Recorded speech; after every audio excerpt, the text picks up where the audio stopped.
Students of class 9, हमारा जो class शुरू हो रही है स्टार्ट हो रही है वो केमिस्ट्री की है, चैप्टर नंबर 6 सॉल्यूशन। आज की जो क्लास है केमिस्ट्री की, इस चैप्टर का हमारे पास लास्ट टॉपिक है comparison, solution, suspension and colloids. सबसे पहले हमारे पास जो सॉल्यूशन होते हैं वो क्या होते हैं, होमोजीनियस होते हैं, सस्पेंशन हेटेरोजीनियस होते हैं, कोलाइड्स भी हेटेरोजीनियस होते हैं। सपोज आप एग्जांपल लेते हो वाटर की और शुगर की, वाटर और शुगर को आप ऐड करते हो तो आप देखते हो कि दोनों का जो है सिंगल फेज आता है, एक ही फेज में नजर आ रहे होते हैं। तो अब वो आपके पास जो सॉल्यूशन होता है वो क्या होता है, होमोजीनियस होता है। हेटेरोजीनियस में क्या होता है कि आपके जो फेजेस होते हैं वो डिफरेंट पार्ट्स उसके नजर आ रहे होते हैं, वो आपके पास क्या है, हेटेरोजीनियस होते हैं। सस्पेंशन आपके पास क्या हेटेरोजीनियस है, और कोलाइड्स भी आपके पास क्या है, हेटेरोजीनियस है। Particles are invisible by naked eye, ordinary microscope as well as electron microscope। जो particles होते हैं solutions के वो invisible होते हैं naked eye से, ordinary microscope से और electron microscope में भी ये invisible होते हैं। जबकि जो suspension के particles होते हैं वो naked eye में visible होते हैं। Suppose जो और तीसरा आपके पास क्या, कोलाइड, कोलाइड के जो पार्टिकल्स होते हैं वो नेकेड आई से तो इनविजिबल, ऑर्डिनरी माइक्रोस्कोप और नेकेड आई से तो इनविजिबल होते हैं, लेकिन अंडर इलेक्ट्रॉन माइक्रोस्कोप आप उनको देखेंगे तो वो विजिबल होंगे। Particle size vary from 0.1 to 1 nanometre. जो पार्टिकल साइज होता है वो वेरी कर होता है 0.1 से लेके 1 नैनोमीटर तक। दूसरा आपके पास है particle size is greater than 10 की पावर 3 नैनोमीटर, और जो पार्टिकल साइज सस्पेंशन का होता है वो 10 की पावर 3 नैनोमीटर से भी ज्यादा होता है। जबकि कोलाइड्स जो होते हैं उनका जो पार्टिकल साइज होता है वो वेरी कर रहा होता है 1 से लेके 10 की पावर 3 नैनोमीटर तक। Particles can pass through ordinary as well as filter paper. Particle जो होते हैं उस जो सॉल्यूशंस के पार्टिकल्स होते हैं वो ऑर्डिनरी और फिल्टर पेपर दोनों में से क्या हो सकते हैं, पास हो सकते हैं। जबकि जो सस्पेंशन होते हैं उनके पार्टिकल्स ऑर्डिनरी और अल्ट्रा फिल्टर पेपर से पास नहीं हो सकते। जबकि जो आपके पास हेटेरोजीनियस होता है, सॉरी कोलाइड्स जो होते हैं वो आपके पास क्या होते हैं, पार्टिकल जो होते हैं वो पास कर जाते हैं ऑर्डिनरी फिल्टर पेपर से, लेकिन जो आपके पास अल्ट्रा फिल्टर पेपर होता है उसमें से वो पास नहीं कर सकते। लास्ट जो प्रॉपर्टी है सॉल्यूशन की वो आपके पास क्या है कि कैन नॉट स्कैटर लाइट। जो सॉल्यूशंस होते हैं उनमें से लाइट जो होती है वो स्कैटर नहीं होती, जबकि सस्पेंशन और कोलाइड जो होते हैं इन दोनों में से लाइट जो होती है वो क्या हो जाती है, स्कैटर हो जाती है। सॉल्यूशन में आप एग्जांपल ले सकते हो वाटर और शुगर की, जबकि सस्पेंशन में आपके पास जो मेडिसिन होती हैं उनकी ले सकते हो, जबकि कोलाइड्स में आपके पास जो आती है वो फोक जैसे है। ये सारी की सारी आपके पास क्या एग्जांपल्स हैं किसकी, सॉल्यूशन, सस्पेंशन एंड कोलाइड की। आज की क्लास हमारे पास आज की क्लास यहीं पे खत्म होती है। अल्लाह हाफिज। Bismillahirrahmanirrahim. Today is 15th May. The day is Friday. Physics class 9. आज का हमारा टॉपिक हमने वहीं से कंटिन्यू करना है जहाँ से कल हमने लास्ट किया था। एक आपको मैंने एनर्जी कन्वर्टर की फ्लो डायग्राम बता दी थी, अब उसी से आगे हमने एनर्जी कन्वर्टर की फ्लो डायग्राम्स करनी है, जिनमें सबसे पहले देखें स्टूडेंट्स आपके पास अब जो है वो है vehicle running with constant speed on a level road. अगर आपको यह स्टेटमेंट दी गई है तो अब इसकी हम किस तरीके से एनर्जी कन्वर्टर की फ्लो डायग्राम बनाएंगे। सबसे पहले हमने लिखा fuel in a car chemical energy. ऐसी बात है, जब कार के अंदर फ्यूल है, हम बार बार ये बात पढ़ चुके हैं, तो फॉसिल फ्यूल्स आपके पास होते हैं, आइदर ऑयल, गैस और कोल, तो उनके अंदर जो एनर्जी स्टोर होती है वो केमिकल एनर्जी होती है। फिर से बात रिपीट कर दूं, जो एनर्जी हम दे रहे होते हैं, जहाँ से हमने काम स्टार्ट किया, वो इनपुट होता है। फिर जो वर्किंग के बाद हमें ऑब्टेन होगी, जो रिजल्ट हमें रिक्वायर्ड थे वो हमें मिलेंगे, वो हमारे पास आउटपुट है। ज़रूरी नहीं होता है जो बेनिफिशियल एनर्जी है, बेनिफिशियल जो लास्ट पे आपको रिजल्ट मिलते हैं वही आउटपुट हो। जो वेस्ट एनर्जीज होंगी इसके अंदर बेशक, लेकिन वो तो उसी में से रिलीज हुई है ना, जो आपने सिस्टम दिया था स्टार्ट से, तो उनको भी हम एज आउटपुट ही काउंट करेंगे। ठीक है, अब देखिए सबसे पहले तो फ्यूल जो आपके पास कार में आपने डाला वो कुछ भी हो सकता है, आपने ऑयल ले लिया, उनमें जो एनर्जी स्टोर थी वो केमिकल थी, उसको हमने इनपुट के तौर पर लिया, यानी जहाँ से हमने स्टार्ट की वर्किंग। फर्दर क्या होगा, ignition of fuel in the piston. क्या होगा, पिस्टन में जब वो फ्यूल, ऐसी बात है स्टार्टिंग होगी तो आहिस्ता आहिस्ता उसके अंदर जलने का अमल होगा, काइनेटिक एनर्जी उसके अंदर प्रोड्यूस होगी, यानी कि हरकत के अंदर आ जाएंगे पार्टिकल्स।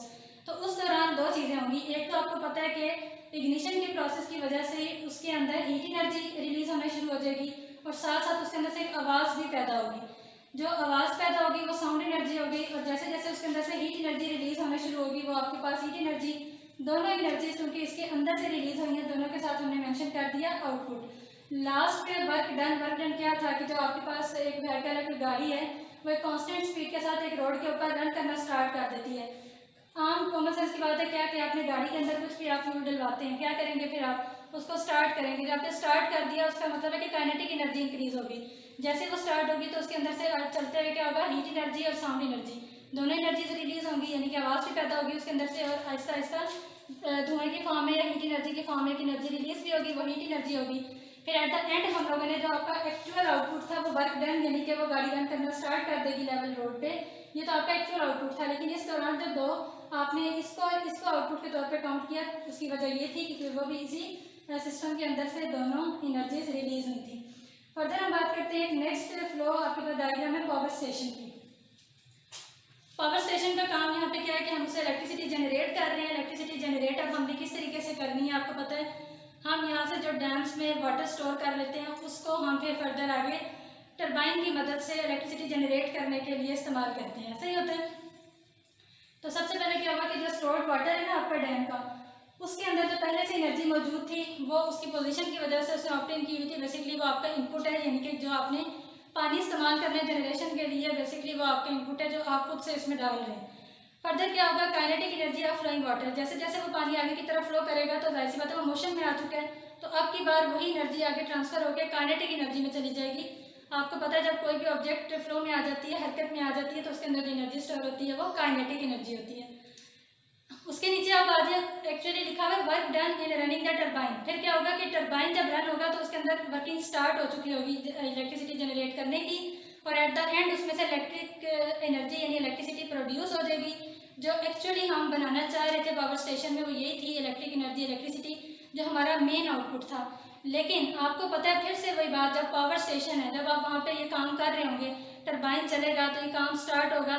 जब आपने स्टोर्ड वाटर आगे की तरफ रन करवाया, फ्लोइंग वाटर टरबाइन चलेगा, हर एक के अंदर से इलेक्ट्रिसिटी जब तक जनरेट होती रहेगी, एक नॉइज़ की सूरत में साउंड एनर्जी रिलीज होती रहेगी। यानी अब वो नॉइज़ है, बेशक फ्रिक्शन की वजह से हीट एनर्जी बने, साउंड एनर्जी बने, जिस वजह से भी, लेकिन ये दोनों एनर्जीज भी इसी के अंदर से रिलीज हो रही हैं, तो उनको भी हम एज आउटपुट ही इसमें काउंट करेंगे, ठीक है। अब चलिए स्टूडेंट्स, ये जो मैंने आपको पहले फ्लो शीट्स करवा दी है, क्योंकि अब फ्लो शीट स्टार्ट हो चुकी थी तो मैंने कंप्लीट करवा दी है। हमने इससे पीछे एक टॉपिक मैंने पेज नंबर मेंशन कर दिया 134 पे स्किप किया था, जो अब मैं आपको साथ ही इसके गाइड कर रही हूँ।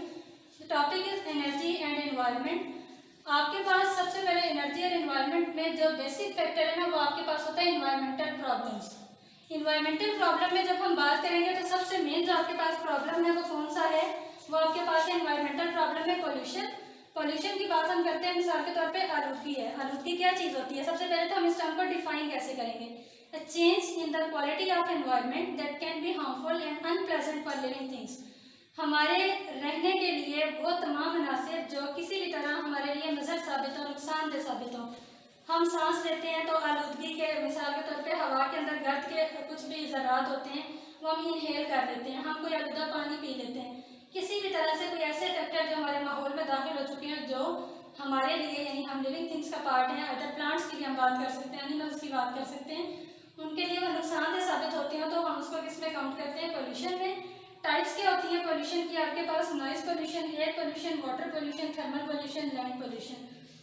नॉइज़ पोल्यूशन, शोर की आलूदगी कैसे पैदा होगी, आपको पता है जब आप लाउड स्पीकर्स का यूज़ कर रहे होते हैं या फिर जहाँ पे आपको नहीं जिस एनर्जी की ज़रूरत होती इतनी ज़्यादा, कि जहाँ पे आप फॉर एग्जांपल हम कह देते हैं कि कर भी रहे हैं, फैक्ट्रीज को हम रन करते हैं, ऑटोमोबाइल्स का जो आपके पास फ्लो होता है आपकी रोड्स पे, उनमें से एक वेस्ट बहुत ज़्यादा जो होता है वो नॉइज़ पोल्यूशन का भी हो सकता है।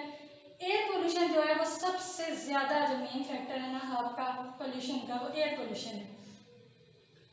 जितनी भी ज़्यादा आप यूँ कह लेते हैं कि सोर्सेज आप इस तरह से देख सकते हैं, आप गाड़ियों का इस्तेमाल करते हैं, आप फैक्ट्रियों की चिमनियों से निकलने वाले धुएँ की बात करते हैं, न्यूक्लियर पावर प्लांट से निकलने वाले धुएँ की बात करते हैं, आप जितनी ज़्यादा मॉडर्न इक्विपमेंट्स यूज़ कर रहे हैं, अप्लायंसेस यूज़ कर रहे हैं, आप रेफ्रिजरेटर्स यूज़ करते हैं, आप एयर कंडीशनर्स यूज़ करते हैं, हर एक के अंदर से रिलीज़ होने वाली हार्मफुल गैसेस डायरेक्टली और इनडायरेक्टली हमारे एनवायरनमेंट में ऐड होती हैं और वो हमारे सर्वाइवल में मुश्किल का बायस बनती हैं।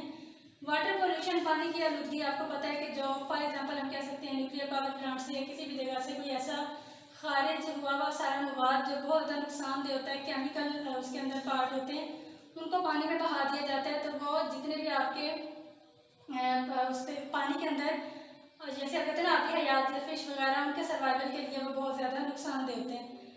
Thermal pollution, thermal world basically होता है हीट के लिए। जब हम कहते हैं ना टेम्परेचर भी अपनी नॉर्मल रेंज से बढ़ जाता है माहौल में, हम जितना ज़्यादा अपनी मॉडर्न इक्विपमेंट्स का इस्तेमाल करते हैं, हमें जहाँ पर उसका कहीं ना कहीं कोई एडवांटेज नज़र आ रहा होता है, वहीं उसके बहुत सारे ड्रॉबैक्स भी होते हैं। तो ऐसी बात है, जब हम अपने माहौल में बहुत ज़्यादा दर्जा हरारत बढ़ा देंगे तो उसमें सर्वाइव करना हमारे लिए मुश्किल हो जाएगा। लैंड पोल्यूशन किसी तरह से जो सॉलिड वेस्ट हम लोग गार्बेज की सूरत में आगे पीछे फेंकते हैं, वो डिकम्पोज होता है, फिर डायरेक्टली इनडायरेक्टली वो भी किसी न किसी तरह से हमारी लाइफ को डिस्टर्ब करता है, हमारे एनवायरनमेंट में एक अनहेल्दी फैक्टर के तौर पे एंटर हो जाता है। तो इसलिए हम कह सकते हैं कि ये भी हमारे लिए एक पोल्यूशन का बायस बनता है। आपके टॉपिक में जो पोल्यूशन के बेसिक काजेस बताए हैं, जैसे नेचुरल प्रोसेसेस की हम बात करते हैं, जंगलात में आग लग जाती है, आप नहीं लगाते जाके, ठीक है, यानी कि वो खुद से टेम्परेचर राइज होता है, ऊपर अभी हमने बात की, टेम्परेचर राइज हो जाएगा तो इसका मतलब है कि किसी भी सूरत में जंगल में आग लग सकती है। अब जब इतने बड़े फॉरेस्ट में एक आग लग गई तो वहाँ से आप खुद सोचें कि कितनी ज़्यादा एक्सेस अमाउंट में हार्मफुल गैसेस हमारे इन्वायरमेंट में रिलीज हो चुकी हैं। मतलब ये कि हमने अभी ऊपर बात की थी बर्निंग ऑफ फ्यूल्स की, ठीक है, अगर आप लकड़ी को जलाते हैं, बाग को जलाते हैं, ये सारी बात हमने की थी पीछे। अब इसके अंदर वो सारे के सारे पार्ट शामिल हो चुके हैं। जब इतनी ह्यूज अमाउंट में इसको आप जला रहे हैं तो उतनी ज़्यादा अमाउंट में आप उन गैसेस को अपने इन्वायरमेंट में रिलीज भी कर रहे हैं। डस्ट स्टॉर्म्स, जो बहुत बड़े बड़े आप कह सकते हैं ना तूफान आते हैं, जैसे आप एक कॉमन सी एग्जांपल आप लोग देखते हैं अक्सर आंधी तो आपने देखी होगी, ठीक है, जब एक बहुत ज़्यादा डस्ट स्टॉर्म होता है, एक साथ मिट्टी बहुत ज़्यादा ऊपर की तरफ उड़ती है हवा के साथ, हमारे लिए उसको भी बॉदर करना बहुत मुश्किल होता है। तो इस तरह के जब बड़े तूफान आते हैं तो डस्ट पार्टिकल कितनी एक्सेस अमाउंट में हमारे इन्वायरमेंट में ऐड हो जाते हैं, वो भी हमारे लिए हार्मफुल हैं। बर्निंग ऑफ फ्यूल ऊपर मैं बता चुकी, सॉलिड वेस्ट मैंने आपको बता दिया। उसके बाद गाड़ियों से निकलने वाला, फैक्ट्रियों से निकलने वाला जो धुआं होता है वो हमारे लिए बहुत ज़्यादा नुकसानदेह होता है। Release of waste from nuclear power plant, यानी कि nuclear power plant fission fusion reactions होते हैं, केमिकल कंपोजिशंस पे काम हो रहा होता है, वहाँ से जो रिलीज होगा ऐसी बात है वेस्ट को बहुत ज़्यादा नुकसानदेह होता है। जब वो जाके हमारे आप कह सकते हैं कि उसको बहा दिया जाता है पानी के अंदर, नहरों में, झीलों में, जो भी पास उसके सोर्स होगा, तो वो भी आपके लिए बहुत ज़्यादा नुकसानदेह होता है। कहीं वो वाटर आप अगर ड्रिंकिंग पर्पज़ के लिए यूज़ कर लेते हैं तो बहुत ज़्यादा वो नुकसानदेह हो सकता है। उसके अलावा जितनी मैरीन लाइफ है वो डिस्टर्ब होती है इससे। ये सारे इसके आप कह सकते हैं मेन कॉजेज थे कि जो बाइस बनते हैं पोल्यूशन बनाने का, वो वजूहात सारी। अब इस पोल्यूशन को अगर हम चाहें तो किसी न किसी तरह से कंट्रोल भी कर सकते हैं। कंट्रोल करने के कुछ फैक्टर जैसे कि आपके सिलेबस में आपके बुक में मेंशन थे, उनको मैं एक्सप्लेन कर देती हूँ। सबसे पहले यूज़ ऑफ कैटालिटिक कन्वर्टर। अमूमन जो ऑटोमोबाइल यूज़ होते हैं उनके अंदर से जो रिलीज होते हैं, आप कह सकते हैं ना धुआं रिलीज होता है हमारे माहौल के अंदर, तो वो जो गैस उसके अंदर से एक्सेस अमाउंट में एंटर हो रही होती है हमारे इन्वायरमेंट में, वो बेसिकली सल्फर और नाइट्रोजन के ऑक्साइड एंड डाइऑक्साइड्स होते हैं, जो कि बहुत ज़्यादा हार्मफुल बनते हैं। जब वो रेन वाटर के साथ ऐड होते हैं तो वो उसके अंदर एसिडिटी क्रिएट कर देते हैं, आइदर नाइट्रिक और सल्फ्यूरिक एसिड। तो उन हार्मफुल कंपोनेंट्स को, यानी जो आपके ऑक्साइड और डाइऑक्साइड होते हैं नाइट्रोजन और सल्फर के, उनको लेस हार्मफुल गैसेस में कन्वर्ट करने के लिए अब जो मॉडर्न सिस्टम है ऑटोमोबाइल्स का, उनके अंदर कैटालिटिक कन्वर्टर लगाए गए हैं। ये कैटालिटिक कन्वर्टर क्या करते हैं, कैटालिटिक डिकम्पोज करके कन्वर्टर तब्दील कर देते हैं, ठीक है, यानी कि वो उन जो आपके पास मोर हार्मफुल गैसेज हैं, जैसे फॉर एग्जांपल नाइट्रोजन ऑक्साइड है, उसको डिकम्पोज करेंगे, नाइट्रोजन का फैक्टर सेपरेट, ऑक्सीजन का सेपरेट, उधर से भी सल्फर सेपरेट, ऑक्सीजन सेपरेट। तो जब वो nitrogen, sulphur, oxygen separate components के तौर पे हमारे इन्वायरमेंट में ऐड होंगे तो वो हमें किसी भी तरह से नुकसान नहीं देंगे, बल्कि लेस हार्मफुल हो जाएंगे। उसके बाद जो लेड फ्री पेट्रोल हम यूज़ करते हैं उसका भी हमें बहुत ज़्यादा फ़ायदा है, यानी कि हमारे जो बेसिकली पॉल्यूटेंट्स, एयर पॉल्यूटेंट्स के अंदर सबसे ज़्यादा मिकदार लेड की होती है, जो हमारी इनहेलिंग सिस्टम है, हमें डिस्टर्ब करती है, उसका अगर हम इस्तेमाल कम कर दें ताकि हम इस पॉल्यूशन को काफ़ी हद तक कंट्रोल कर सकते हैं। Third one is by reducing the use of cars and machine that burn fuel. जिनके अंदर से बहुत ज़्यादा ऐसा ईंधन हम कहते हैं कि जलता है, बहुत ज़्यादा तेल या गैस, तो या मशीनें, फैक्ट्रियाँ कुछ भी हम ऐसा यूज़ करते हैं जिसका हम एक्सेस जिसे कह रहे हैं कि लार्ज बड़े पैमाने पर उसके इस्तेमाल कर रहे होते हैं, उसको हम थोड़ा सा कम कर दें ताकि जो रिलीज़ होता है बहुत ज़्यादा धुआं हमारे माहौल में आलूगी का बायस बनता है वो कम हो जाए। Last one is by using public transportation and sharing rides. वो कैसे कि अगर आप लोग अलग अलग अपनी अपनी बाइक, अपनी अपनी कार में सड़क पर निकल जाते हैं, तो इसका मतलब है हर एक की अपनी जो एक कार है, अपना एक बाइक है, उसमें से जो धुआं निकले हमारे माहौल में जाएगा वो कितना ज़्यादा होगा वो खुद इमेजिन कर सकते हैं। लेकिन अगर आप एक बस के अंदर, फॉर एग्जांपल आप एक पब्लिक ट्रांसपोर्ट ले रहे हैं, एक बस ले रहे हैं, वो आपको एक स्टॉप पे लेने आती है और आप बहुत सारे कैंडिडेट उसे एक पब्लिक ट्रांसपोर्ट को यूज़ करते हुए अपने कॉलेज की तरफ जाते हैं, तो इसका मतलब यह होगा कि हम उसका ज़्यादा फ़ायदा ले सकते हैं। तो लिहाजा इन फैक्टर्स को आप देख लें, पूरे टॉपिक को अच्छे से एक दफ़ा रीड भी कीजिएगा, फिर उसके बाद इसका सुनिएगा। इंशाल्लाह अगले लेक्चर के साथ कल मिलेंगे। अल्लाह हाफिज़।